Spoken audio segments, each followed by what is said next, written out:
ICICI prudential mutual fund का नया fund ESG fund क्या है और इसमें इन्वेस्ट करने से आपको किस तरह के हो सकते हैं फायदे।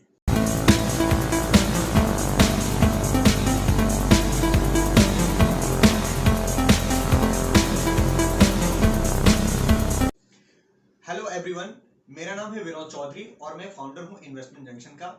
आज के इस वीडियो में मैं आपको बताने जा रहा हूं ईएसजी फंड के बारे में कि इसमें इन्वेस्ट करने से आपको किस तरह से फायदे मिल सकते हैं। ईएसजी का मतलब होता है environmental empathy, social responsibility and corporate governance. अगर हम बात करें कि इन्वायरमेंटल इश्यूज हमारे पास क्या है, सोशल इश्यूज क्या है और कॉर्पोरेट गवर्नेंस में क्या स्कोप है, तो इस फंड के बारे में हम ज्यादा कुछ जान पाएंगे। आइए सबसे पहले देखते हैं कि हमारे पास इन्वायरमेंटल एम्पैथी के लिए हमारे पास इन्वायरमेंटल इश्यूज क्या है।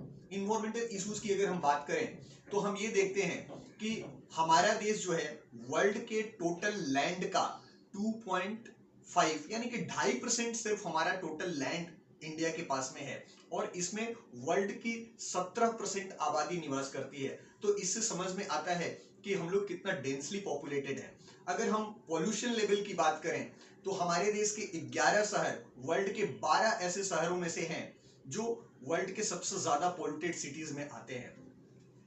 और अगर हम वाटर स्ट्रेस की बात करें तो we are at alarming stage, हमारा वाटर स्ट्रेस लेवल जो है वो 54% का है।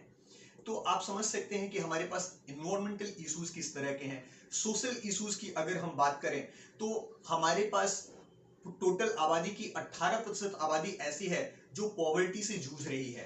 तो आपको समझ में आ रहा है कि हमारा सोशल लेवल किस तरह का है। लेबर लॉज हमारे पास अच्छे नहीं है जिसकी वजह से लेबर के इश्यूज हैं।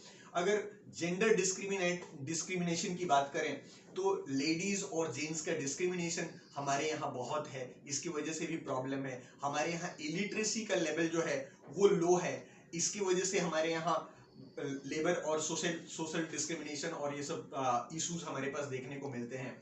और अगर हम कॉर्पोरेट गवर्नेंस की बात करें तो इंडिया जो है वर्ल्ड की जो डेवलप्ड कंट्रीज है उनके गवर्नेंस के मामले में काफी पीछे है और इसीलिए वर्ल्ड की कोई भी कंपनी अगर इन्वेस्टमेंट करने के लिए इंडिया में आती है तो वो सर्च करती है कि किस कंपनी का कॉर्पोरेट गवर्नेंस लेवल अच्छा है, तो उसके साथ में वो टाई अप करना चाहती है या फिर उसमें इन्वेस्ट करना चाहती है।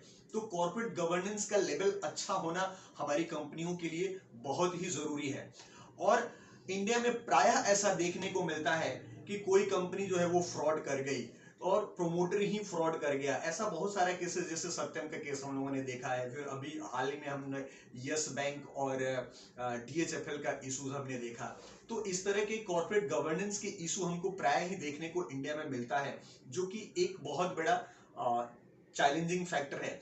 ये इंडिया का ऐसा फंड है जहां पर कि फिनेंशियल मैटर्स को लेकर के इसका फंड सिलेक्शन, स्टॉक सिलेक्शन नहीं किया जा रहा है। यहाँ पे जो भी इसका फंड सिलेक्शन का, स्टॉक सिलेक्शन का क्राइटेरिया है वो नॉन फाइनेंशियल क्राइटेरिया है।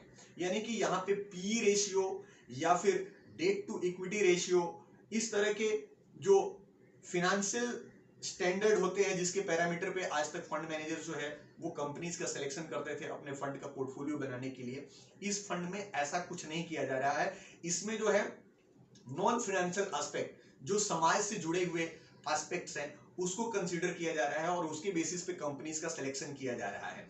अब अगर कंपनी की सिलेक्शन की फिलॉसफी की बात करें तो कंपनीज का सिलेक्शन इसमें किस तरह से होगा। अगर हम सोशल और इन्वायरमेंटल इश्यूज की बात करें, अगर इन्वायरमेंटल एम्पैथी की बात करें तो यहाँ पे वैसी कंपनियों को चूज किया जाएगा जो इन्वायरमेंटल इश्यूज को एड्रेस कर रही हैं, एनर्जी कंजर्व कर रही है, पावर कंजर्व कर रही है। तो वैसी कंपनीज का सिलेक्शन जो है ईएसजी फंड में किया जाएगा। अगर हम सोशल रिस्पॉन्सिबिलिटीज की बात करें तो ऐसी कंपनियों को सिलेक्ट किया जाएगा जो वुमेन एम्पावरमेंट की बात करती है या फिर जेंडर इक्वालिटी की बात करती है, तो ऐसी कंपनियों को सिलेक्ट किया जाएगा। अगर कॉर्पोरेट गवर्नेंस की बात करें तो ऐसी कंपनियों को सिलेक्ट किया जाएगा जो कि अपने बुक्स ऑफ अकाउंट्स को ट्रांसपेरेंट रखी है, उनका अपना प्रोडक्ट क्वालिटी ठीक है, उनका मैनेजमेंट लेवल जो है, मैनेजमेंट जो है वो इफिशिएंट है और स्ट्रांग है। तो इस तरह की फिलॉसफी लेकर के यहाँ पे फंड का सिलेक्शन किया जाएगा। अगर हम इसके बैक टेस्टिंग की बात करें, पास्ट परफॉर्मेंस की बात करें, तो जनवरी 2020 में जब मार्केट करेक्ट हुआ था तो निफ्टी जो है वो 37% फॉल किया था।